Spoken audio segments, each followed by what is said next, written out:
Добар ден, добре ни дојдовте. Ова е Телма амбуланта, каде може да добиете нови и корисни информации за здравието.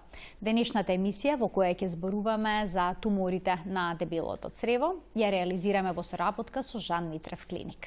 Колоректалниот канцер најчесто се јавува без никакви симптоми, а кога симптомите ќе се манифестираат, обично болеста е во напредната фаза.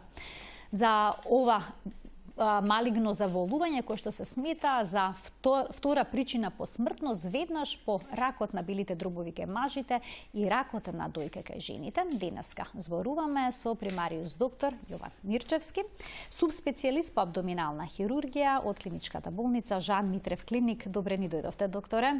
Добре најдов. Благодарам на поканата. Многу често слушаме дека во дебелото црево се појавуваат полипи. За каква творевина станува збор? Како тие изгледаат?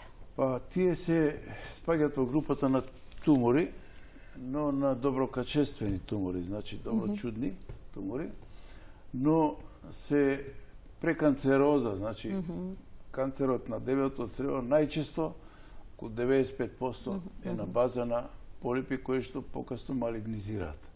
Значи, сите полипи не се потенцијално малигни, али еден многу добар дел од нив малигнизира, поготово ако поголем период се тие не се отцрнат за време. Значи негде до 10 години скоро повеќето од нив малигнизираат. Така. Еве да ги погледнеме вистините и заблудите поврзани со оваа болест, конкретно со полипите, да го погледнеме вториот телоп кој што гласи во 95% ракот на дебелото црево се развива од полипи. Ова веќе го споменавте. Докторе, што е со останатите 5%? 5% од као причини за добивање на колоректен карцином, тоа е еден мал процент, тоа се као и за сите тумори во останатиот дел на дигестивниот тракт. Има разни причини. Најчесто се на база на улцерозен, хроничен улцерозен колит, кој што долго време трае, на база на кронова болест, ако трае многу долго време, тоа е исто едно специфично заболење на дебелото црево. Потоа некои предиспозиции, болести на дебелото црево исто кои се хронични, и тоа се тие причини кои се овака евидентни за настанокот. Но и многу други причини, начинот на живење, начин на исхрана, начин на значи движењето и пушењето и не знам уште многу други причини може да доведат до тие 5%, мада тие причини се исто може да бидат иницијатори за малигнизирање и на полипите.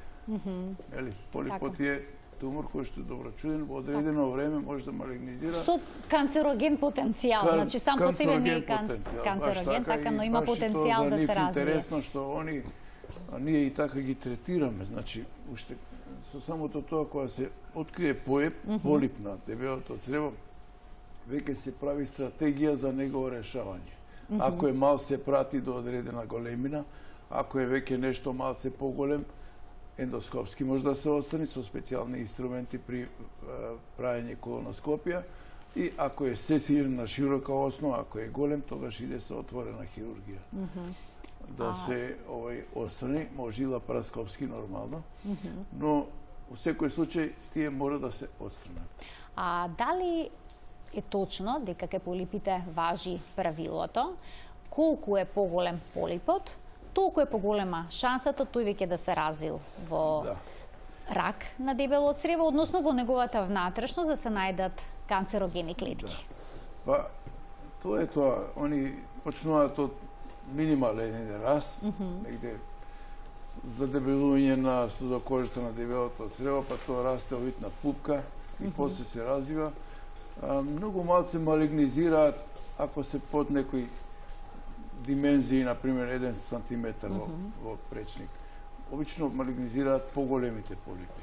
Што не е некое, не знам какво правило, ама во праксата е така. Значи, карциномите кои што се на база на малигнизирани полипи се оглавно од големи полипи, најчесто од сесилни полипи, кои што бараат хируршко отстранување со лапароскоп или со отворено, бидејќи со ендоскопија тој вид на полипи не може да се останат, бидејќи се на широка база.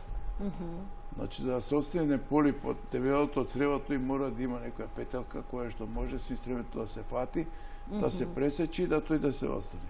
Ако он на широка база, како рит, како така, тој не може да се отстрани на друг начин, сем со хируршка интервенција. Било лапароскопска, било отворена хирургија. Така еве да разјасниме уште една дилема поврзана конкретно со полипите кои што можат да преминат во рак на дебело црево. Следната вистина или заблуда, тело под број 3, гласи: за премина полипот во рак се потребни околу 10 години, докторе вие веќе го споменавте. Сега дали тоа значи дека со навременото отстранување може да се спречи развојот на канцер кај пациентот? Да, тоа е уствари најважно во самата превентива, да не дојде до малигнизирање на полипот. Значи, тек на долго години, 7 до 10 години, тој се развива и неговиот епителот на полипот прави метаплазија, која што иде до тој степен до преканцероза и канцероза. Значи се претвора во карцином. Тој почна од површината на полипот, од сузокожата. Карциномот се развива од сузокожата на внатрешниот зид на дебелото црево. Така. Значи, тоа се тие аденоматозни карциноми, аденокарциноми. Значи, тие всушност се нарекуваат аденоми? Аденоми. Аденоми е полипот. Така. Тоа е име за доброчудни тумори. Аденом, липом, фибром и така. За злочудни тумори, веќе аденокарцином. Преоѓа во карцином. Аденом е потеклото, карцином. Така. Сето тоа е една како да ви кажам, една појава, процедура која што е важна за сите скоро малигни тумори. Сите почнуваат од некоја основа безазена и доаѓаат до некој степен, тамо 4ти степен, која веќе не може да се скоро оперира или кај што е терапијата прилично неуспешна. И за другите карциноми важи. Исто сите почнуваат од една-две кели кои малигнизираат и полека се растат до големина на човечка глава или поголема.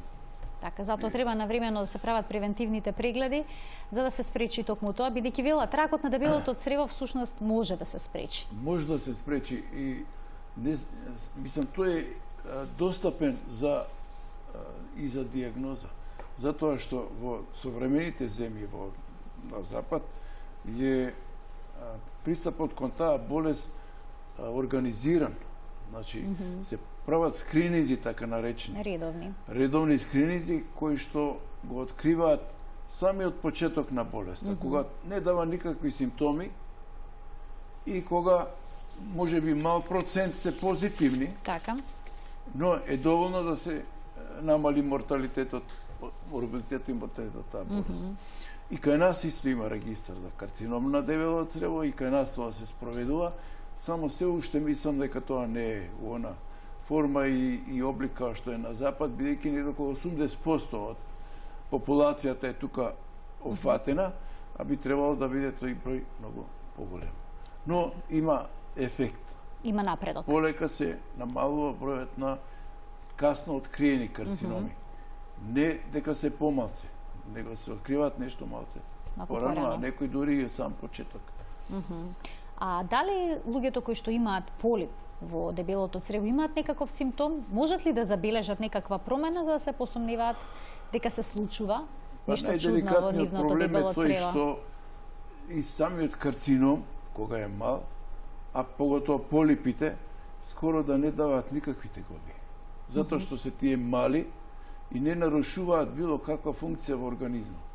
Значи, не може да дадат симптоми тегоби. Но, ако се земат некои параметри кои што се почести кај тие болести, например една анемија, слабокрвност, поради губиток на железото, која настанува од крварење кое не може да се види со очи, значи така наречено укотно крварење, може да биде прв симптом на една злочна болест која што тек ќе се разви така.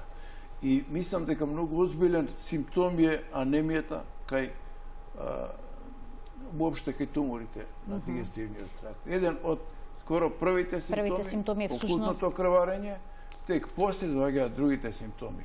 Некој замор, некоја малаксалост, некој губење на апетит, некој дискомфорт во абдоменот. Така, ќе проговориме за сето тоа, докторе, ќе проговориме за тестовите кои што може да ги открие трагите невидливи од крв во столицата. Нема симптоми полипите. Полипите не даваат симптоми. Многу ретко даваат некој слуз, многу ретко прокрваруваат и практично тие се откриваат со тие скрининзи. Така. Или случајно ние бараме на пример колоноскопија и кај хемороиди. Не можеш да оперираш хемороиди ако нема колоноскопија направено. Или макар да има унутар година-две веќе направено. И тога случајно ќе се открие. Сега, колкав дел од пациентите кои што имаат крварење во столицата, крвта која што ќе ја забележат ја поврзуваат со проблемот со хемороиди. Па го занемаруваат проблемот, велат. Хемороиди ништо страшно, ќе пројде само од себе, користат народна медицина или пак некој лек конкретно за хемороиди, а всушност проблемот е многу посложен и покомплициран. Да, тоа е тоа што би сакале преку сите овие работи што ги правиме, преку телевизија, преку било како да се укаже на проблемот на туморите, на дебелото црево, уопште на туморите на дигестивниот тракт. Ниеден симптом не смее да се занемари. Значи, секој симптом кој што се провлекува недела, две, месец дена, 2 месеца, тој мора да биде симптом кој што повлекува едно добро испитување и така. Крварењето, хемороидите, кај хемороидите може би најчест симптом. Кај нив симптомите се тие.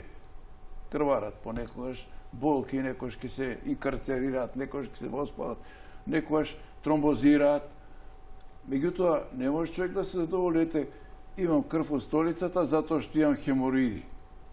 Или пак докторот него ни прегледува, прегледот е малце незгоден, значи треба да го со прст прегледа, и онда се избегнува на секој начин тој преглед. Нешто докторот е крив, нешто пациентот е крив. Културата е таква.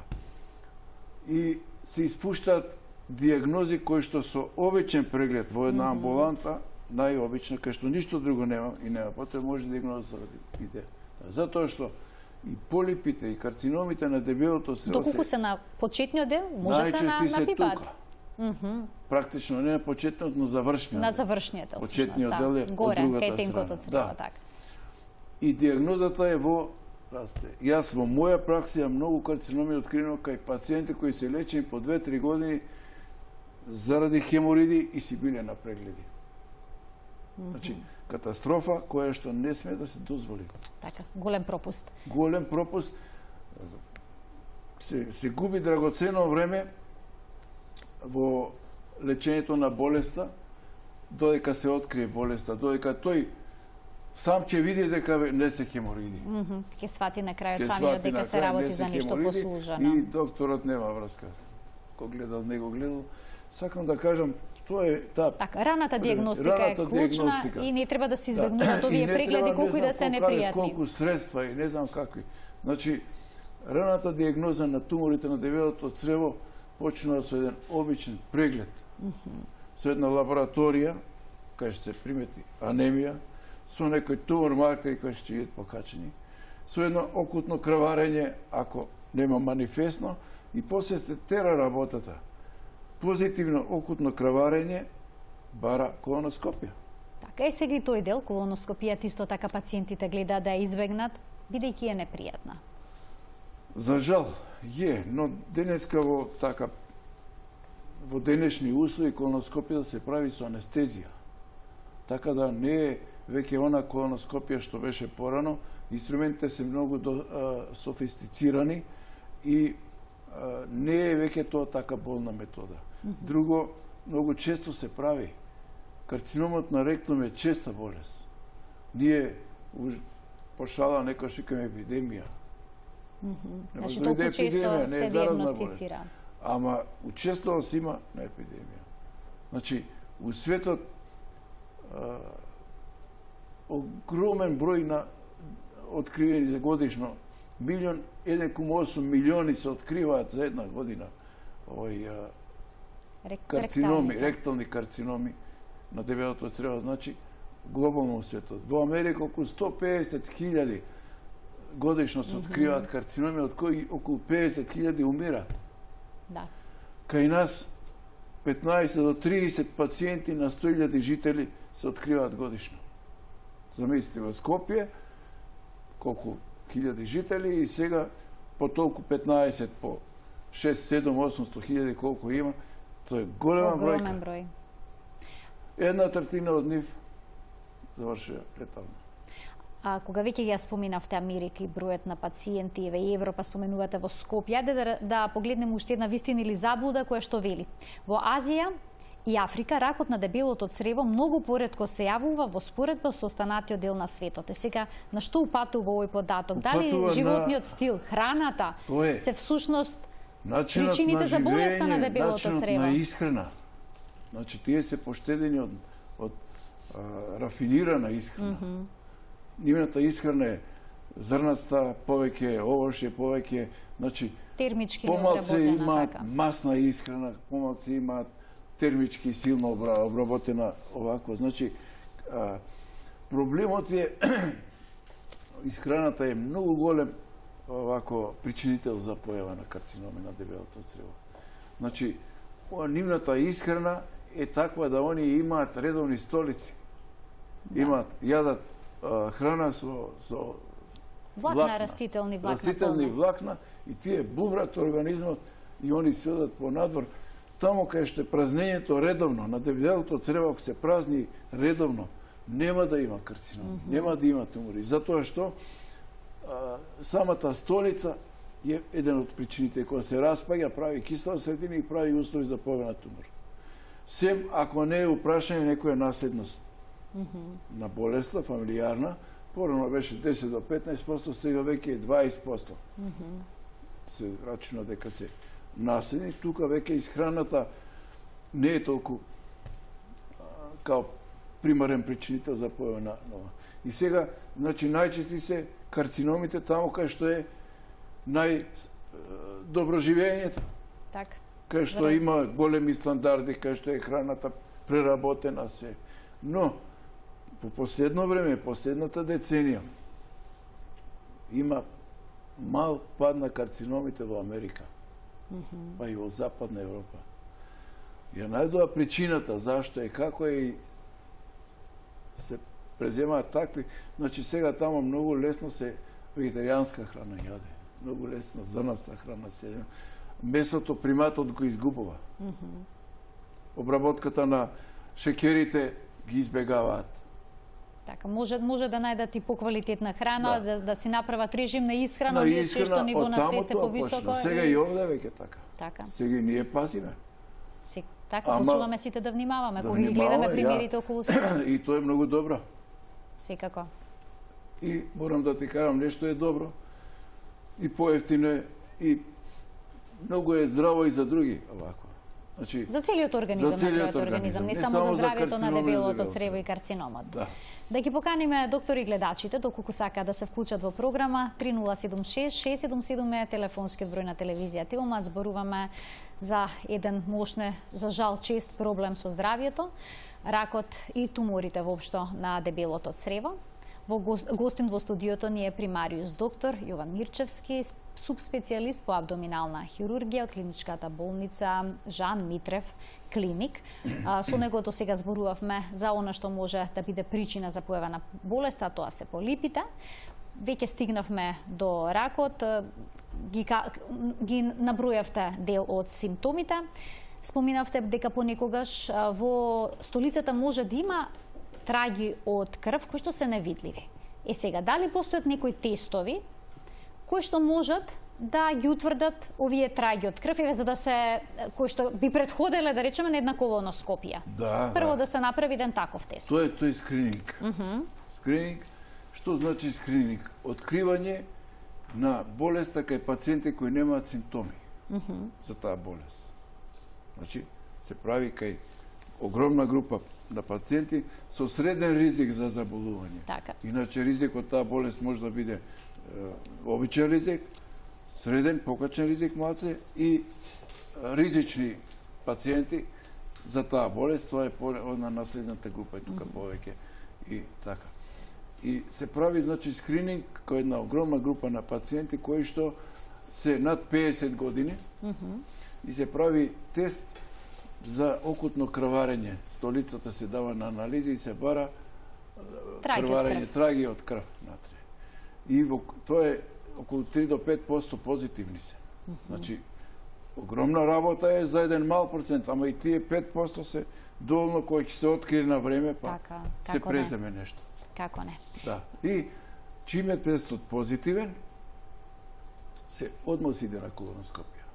Да се бара зошто причината, од каде ова крв во столицата. И ние кога е секојдневна практика, кога работиме, кога ни дојде со анемија, бараме прво две работи. Колоноскопија, гастроскопија. Од кај што може да пушта окутно крварење или па и манифестно некогаш. Така. Имаме гледачи на линија, да им дадеме предност, па ќе продолжиме со нашиот концепт. Добар ден. Ало, добар ден. Повелете.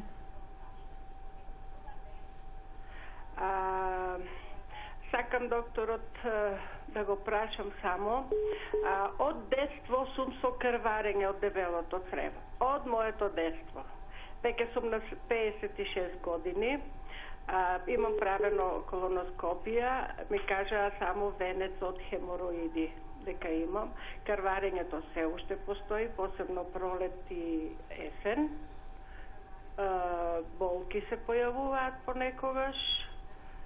Што понатаму да направам, како да биде? Така. Треба да се направи една ректоскопија, пак некоја колоноскопија подобро да се направи цело дебело црево, и преку таа ректоскопија да се види какви се тие хемориди, кој степен се, и да се одреди како тие да се лечат. Хемориди од прв и втор степен се интернистички хемориди, се лечат со конзервативна терапија, со некои масти, лекови и така, чепчиња разни. А трети и четврти степен, поготово ако крварат, ако дават некои тегоби, се оперираат. И операцијата не е како што беше порано. Сега има доста софистицирани методи за оперирање на хемориди. Ние, например, во наша клиника сме тројца, работиме 3 методи во наша клиника се работат за хемориди. Сите се добри, зашто сите се тоа искусни хирурзи, но далеко подобро исход има него порано што беше пред 15-20 години, кога што ми ги работили исто хемороидите, и тогаш ги имаше доста, али ги работиме исклучиво со класични методи, без многу помагала кои што сега ги имаме. Значи може овој проблем доколку тој проблем има сега потреба не е за толку хируршко голем, решавање, да се реши. И многу чести се тие операции. Морам да ви кажам, едни од можда и најчестите. Ги има многу тие хемороиди кај луѓето. Така. Имам уште еден гледач, ајде да го слушнеме и неговото прашање. Добар ден и добре дојдовте во Телма амбуланта. Добар ден. Повелете. Имам 55 години. Пред 15 години ми открија полип на дебелото црево и скоро 7 мм беше големо. Успешно ми го тргна, што се вика од 2 глава спасит. И сега на секои 5 години правам контрола. Така. Ме интересира, иако јас кај мене мојот организам воопшто не покажуваше ни анемија, ни губење на железо, ни пак така, никакви симптоми немавте? Да, апетит си имав најнормално, но само чувствував некоја тупа болка и сите сметаат дека тоа е слепо црево. И на крај се установи дека тоа е тоа што сега пред малку ви го кажам. Така. Сакам да прашам, јас сега во последно време доста ја користам куркумата. Дали позитивно делува на, да кажем, уништување на полипите на дебелото црево или тоа е само моја сугестија? Бидејќи пред 5 години кога бев на контрола ми рекоа дека имам повторно уште едно полипче, кога направив контрола видоа дека немам.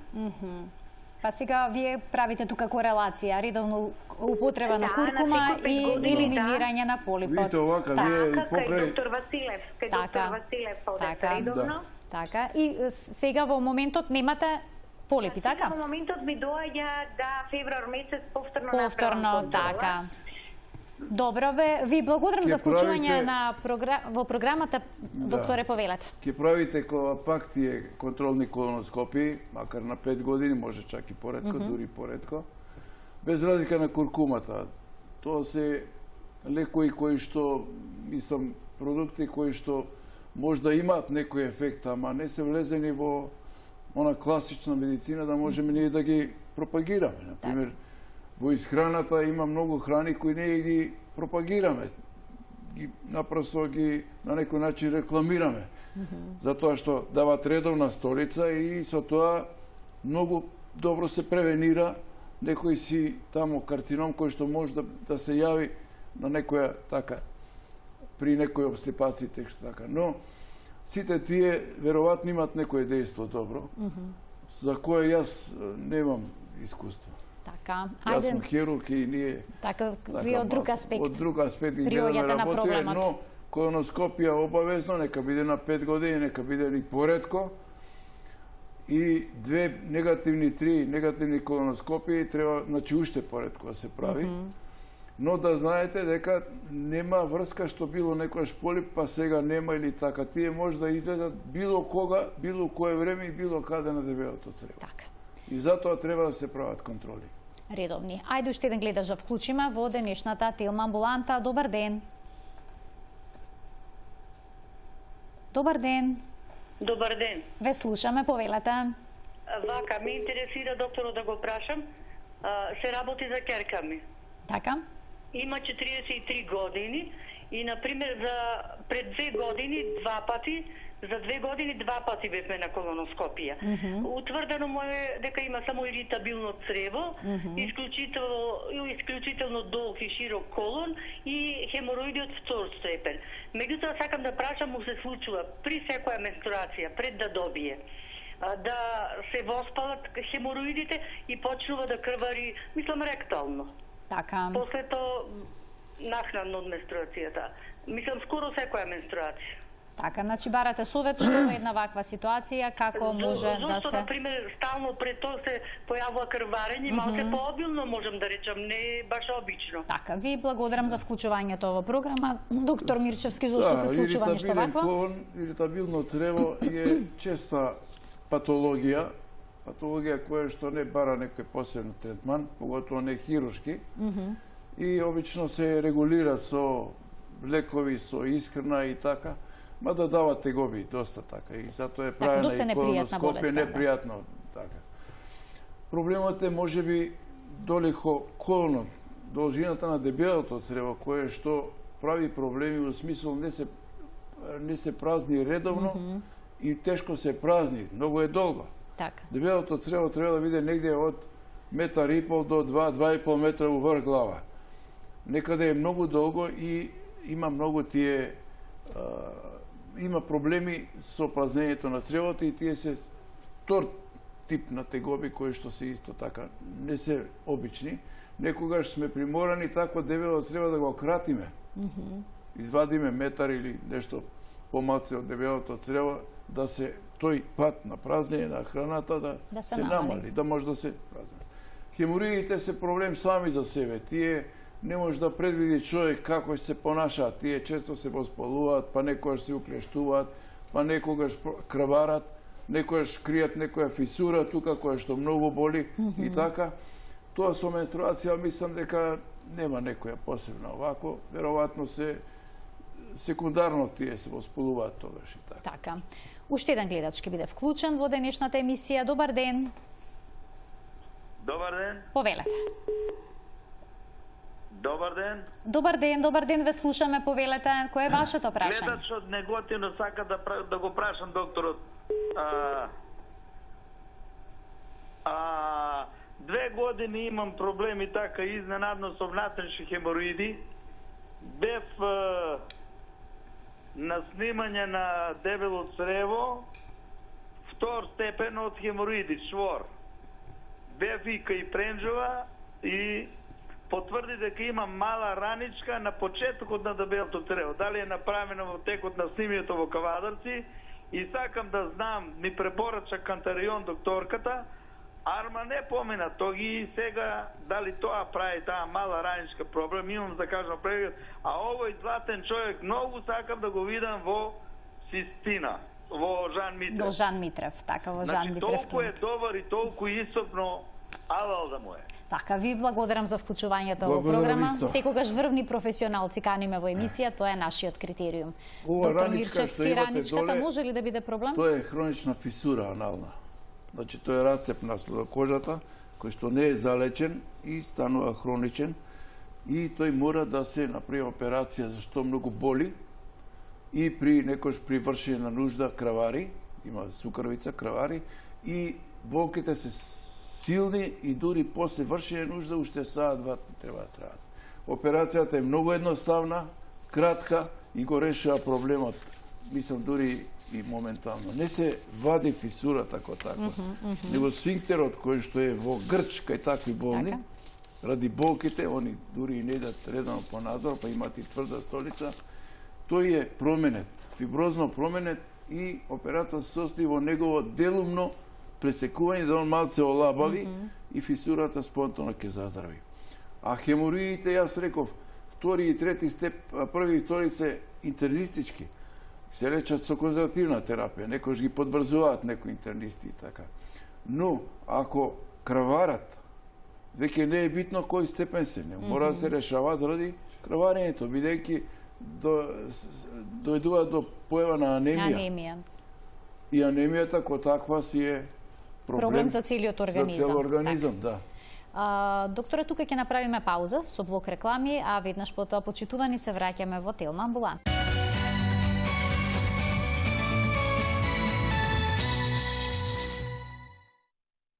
Се враќаме во денешната Телма амбуланта, зборуваме за туморите на дебелото црево, за колоректалниот канцер, начините на кои што се препознава оваа болест, како се диагностицира, дојдовме до делот на лекувањето, зборуваме со примариус доктор Јован Мирчевски, субспецијалист абдоминален хирург од Жан Митрев клиник. Докторе, дали хируршката интервенција е единствениот начин на лекување, кај лекувањето на овие колоректални тумори, карциноми? Видите сега, основната терапија на туморите воопшто е да се тие тргнат. Да се отстранат. Да се отстранат. Така е полесно после и хемотерапијата и другата терапија да делува подобро, бидејќи матичниот тумор, главниот тумор го нема. Но секој што не е можно. Некогаш доаѓа толку касно да не може да се преголеме туморот, веќе зафаќа некои витални органи и не може да се направи тоа. Што во таков случај? Што правите? Зарем не притиска туморот на дебелото црево? Како се празна цревата во таков случај кога операцијата е притиска и дури имаат страшни тегоби, ама ето и доаѓаат и такви. И тога секојаш може нешто да се направи хируршки. Хирургијата е, абдоминалната хирургија е креативна. Така. Има шаблони, али тие шаблони се за млади хирурзи. Она другото е све искуство а тие шаблони мора да се почитуваат. Значи, секојаш може нешто да се направи, ама најдобро е кога се дојде на време, кога туморот е мал, кога тој може да се остане во здраво, подалеку од неговите граници. Ајде објасните што значи тоа во здраво пред да ги вклучиме гледачите, што се отстранува од околината? За сите малигни процеси, било да се тие на кожа, било да се на кој дел, било на коски, е битно да се отстранат што подалеку од туморот, за ние викаме во здраво, бидејќи тоа гарантира дека туморот и да се повтори, ќе се повтори многу покасно. Гарантира дека во целина тој се отстранува. Кај малите тумори тоа е многу изводливо добро. Значи, верувајте, едно време рак значеше смрт, умирање. Луѓето се плашеа од тој појав. Неќе да помисна тоа. Сега не значи тоа. Па сега е патологијата хируршка повеќе карциноми се. Така. Онколошка хирургија. Сега се живее со тоа више. Сега има болни, ја имам моје искуство и други живеат долго. Но битно е да се откри на време, радикално да се оперира и многу е битно и долекувањето. Значи не е само хирургијата таа што ги лечи туморите. Тука има терапии и други. Хемотерапија, дали секогаш е неизбежна? Доколку се убаво се отстрани, дали понекогаш... Па тоа проценуваат онколозите. По некои правила, ако има лимфни жлезди позитивни, се отстрани туморот и треба хемотерапија. Ако е све добро отстрането уздраво, онкологот може да процени дека треба терапија или не треба терапија. Сето тоа зависи таа терапија колку е скапа, колку ќе помогне кога све ете извадено и така, но ипак проценката е онколошка. Но спаѓа во терапијата на карциномите. Па има зрачна терапија. Зрачна терапија која што е многу битна кај некои тумори кои што се локализирани таму кај што може да се зрачи. Не може сега да се зрачи, затоа што има органи кои што не поднесуваат зрачење. Например, на ректумот доле се зрачат често, затоа што тоа е завршно дел на целото и така. Има многу други терапии кои што се влезени во системот на лечење, на хемотерапија, има циљани терапии, таргет терапии. Значи, има големи можности сега да се лечат туморите добро. Пак реков, најважно е да се откријат на време, да се откријат. Бидејќи ако се откри на време, уште додека е како полип, нема да има тоа па уште подобро. Значи, полипот кога се отстранува, сите полипи поголеми од 2-3 милиметра, тие не може да се отстранат, треба да се извадат и да се дадат на анализа. Анализата ќе покаже дали е он малигнизиран или не, али со тоа што он е отстранет, проблемот е решен.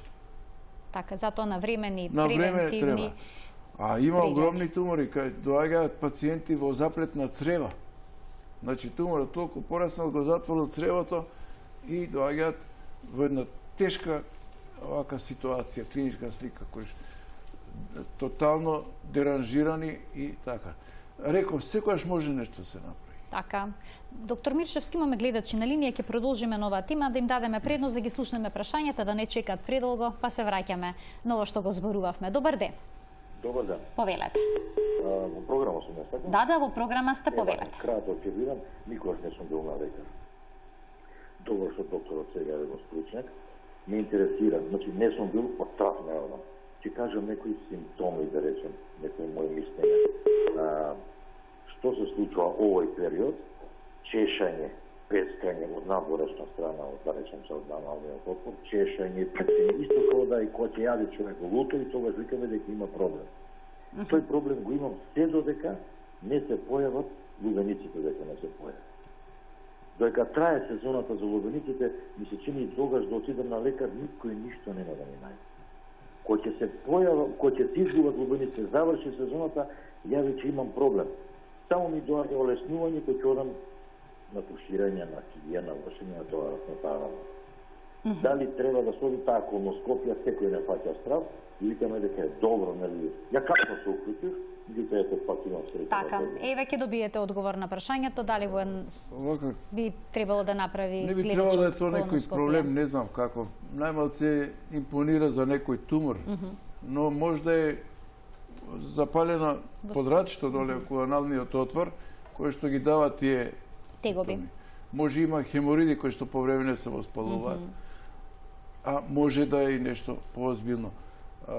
Мора да се направи еден преглед, макар аноскопија се вика тоа, доле да се види и ректоскопија негде до 60-70 см од цревото може да се види. Но јас од искуство и предпочитам колоноскопија да се направи. Да се сними целото црево. Кога веќе се иде да се еден орган експлорира како треба да се експлорира. Тоа не е честа вако инвестигација, ретко се прави и кога се направи, треба да се цело дебело црево види. Многу е оптеретено со болести дебелото црево. Од воспалења, обични колити, па овакви колити, па кронови, па тумори, па хемороиди, па не знам што. И тој орган си бара посебно внимание, тој мора целиот да се види и да се знае е вред дебелото црево или не е вред. Значи колоноскопија е Колоноскопија опцијата која што е и најдобра. она не е опште она што беше порано. Се прави со анестезија, кратко трае со многу современи апарати. Уште еден гледач ќе биде вклучен во денешната телма амбуланта. Добар ден. Добар ден. Дали може да се слушнеме? Ево уште една шанса, добар ден. Не, ништо, добро, дреже исклучија. Во ред, доколку сака нека се јави повторно и нека се обиде да постави прашање во денешната емисија. Доктор Мирчевски, во кој случај пациентот завршува со колостома? Односно, празнењето на цревото се врши во кеса, која што е прилепена за абдомен. Да. Тоа е тоа што е може најбедното во сето таа наша работа и хирургија и не знам како. И тоа е тоа што тие тумори некојаш го бараат во као тераписка процедура. Значи, таму кај што е карциномот ниско поставен, најниско до 5 сантима, но јас мислам дека и тогаш треба ампутација се прави, бидејќи нема гарант дека во здраво се оди. Негде 7-8 сантима веќе е висина за размислување дека не мора да се вади црево овде. Но радикалноста на операцијата зависи многу од тоа дали во здраво се вади туморот или не. Значи, најрадикални се ампутациите на ретов кој е туморот ниско доле. Затоа што е блок се вади и тие живеат долго. Многу години живеат. Има такви болни, не знам од кога. Со ниска ресекција на ректон, која е туморот ниско, али да може да се направи технички тоа, значи негде до 5 сантима, 6-7, е добро да се направи таа. Тоа е тешко, технички се изведе, но кога се направи, има еден мал ризик дека побрзо може да се повтори болест. Така. У секој случај, ние избегаваме да вадиме црева кога не мора да го вадиме. Но кога е неопходно кога и кога мора, да. пациентот да сепак кажам, има колостома. Толку има со црева што шетаат по Скопје, но многу честа е таа болест и најчеста е доле, ниско. Како што споменавте на почетокот на емисијата, најчесто се јавува во крајниот дел на дебелото црево. Крајниот дел на дебелото црево и некогаш завршава со кеса. Но тоа веќе не е и она што беше, тие кеси се современи, со сите овако, сам болниот не зависи од никого, сам си прави овако и може да се живее нормален живот, што живеат нормално. Релативно нормален живот, што е многу важно. И мислам дека тие што тоа го имаат добро прифатено. Да, психолошкиот веројатно момент е дел е најтежок. Во онколошката хирургија е најтежок психолошкиот дел. Така. Значи и обичен меланом да е, и не знам колкав голем тумор и све, самото име малигно ги оптеретува луѓето психолошки и тоа е она најболното кај. Така, не само пациентот и целото семејство, и цело семејство имаме и народот, гледач. Како го гледа тоа, нели? Апсолутно. Ајде да го слушнеме прашањето на гледачот кој што сега ќе биде вклучен во телма амбуланта. Се надевам овој пат успешно. Добар ден. Ало, добар ден. Ве слушаме, повелете. Поздрав до докторот, до Благодарам. До сите гледачи на Телма телевизија. Имам едно прашање за докторот.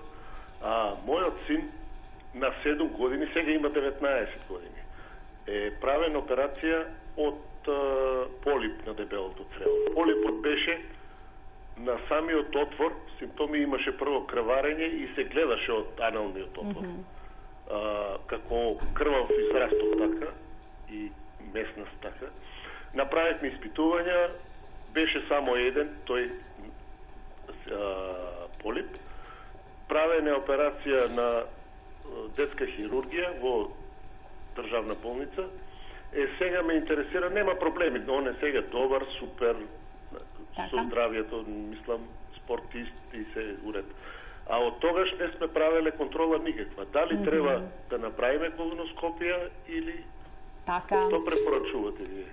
Ви благодарам за прашањето. Да, многу време има поминато, веројатно е он вред сега, но некоја колоноскопија треба да направи, без разлика што мислам дека е проблемот решен, поготово тоа е полип изваден, докажан патохистолошки и така. Но постои можност како возраста напредува да се појави негде на друго место полип, не доле толку ниско, и треба да се види тоа. Значи, не е он во таа ризична група, он е млад доста, но лично сметам како еден така поискусен хирург дека не можеме да збориме за нешто ако не го евалуираме добро, ако не го видиме и не докажеме има или нема. Така. Има услови да има затоа што имало на 7 години направил, така да може тој да јас си преска реков, полип може да излезе у секое време и на секое место на дебелото црево. Мада се најчести доле, но ги има и на другиот дел од дебелото црево. По направената операција и отстранетиот карцином од дебелото црево, колку често препорачувате да се прават колоноскопија, односно колку време по операцијата е најдобро да се направи првиот преглед? Бидејќи исто така често по операцијата некои пациенти не прават колоноскопски преглед. Не прават, да. Моментца. Бидејќи, како што споменавте, во секој момент, во секое време може да се јави. Да. Па тоа се шаблони сега, така. Хируршки шаблони. Ние контролите ги закажуваме, бидејќи знаеме што е работено, знаеме наодот, знаеме све. Таму кај што не очекуваме некои проблеми, ги закажуваме контролите поредко. Така. А колоноскопија никош не закажуваме пред 6 месеци или можда година дена. Значи, ако е опериран добро, за да се повтори туморот треба време. Ако е опериран добро, може и нема да се повтори. Правиме преку една година за колоноскопија, но затоа правиме тумор маркери на 2-3 месеци. Правиме лабораторија, некогаш правиме други испитувања, а колоноскопија оставаме за така, да биде малце поредко. Може ли тумор маркерите да се негативни, да се ниски, а сепак пациентот да има карцином во абдоменот на дебелото црево? Многу добро прашање е тоа. Може. Значи, тумор маркерите у најдобар случај може да бидат 95% валидни, ама тоа е само кај карцином на простата. ПСА, кое што е добар индикатор. Добар индикатор.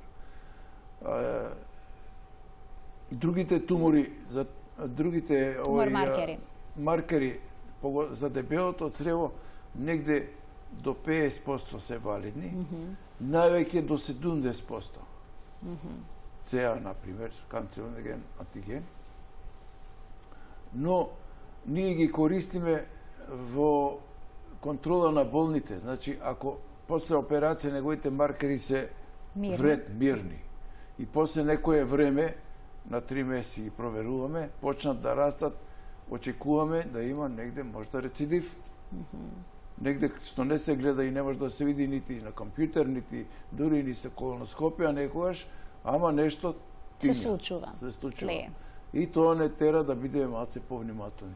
Во тој случај се они најкорисни. Иначе, кога се они позитивни и имаме наод, тоа е добро што се потврдува на некој начин диагнозата на судби. Значи, така. А постои можност да бидат лажно позитивни. Исто така. Значи лажно позитивни, лажно негативни. Да, лажни, негативни, но имаат, јас ги почитувам многу тумор маркерите. Така, сепак треба редовно да се прават и треба да се прават и треба да се гледаат низ призма на другите симптоми на болеста кај болниот.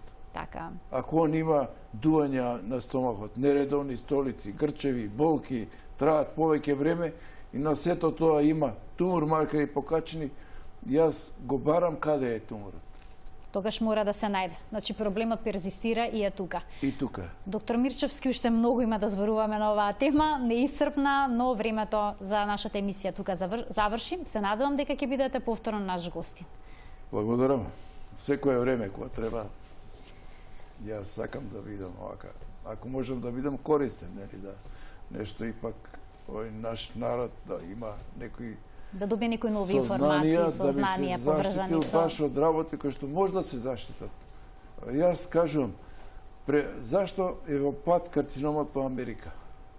Превенција и исхрана. Превенција и исхрана. Кривање на свесноста. Токму тоа се обидуваме да го направиме со овие емисии, да ја кренеме свесност. Почитувани, ви благодарам што не следевте и денеска со внимание. Денешната емисија беше реализирана во соработка со клиничката болница Жан Митрев Клиник. Гостин во студиото ни беше примариус доктор Јован Мирчевски, субспецијалист, абдоминален хирург. До гледање.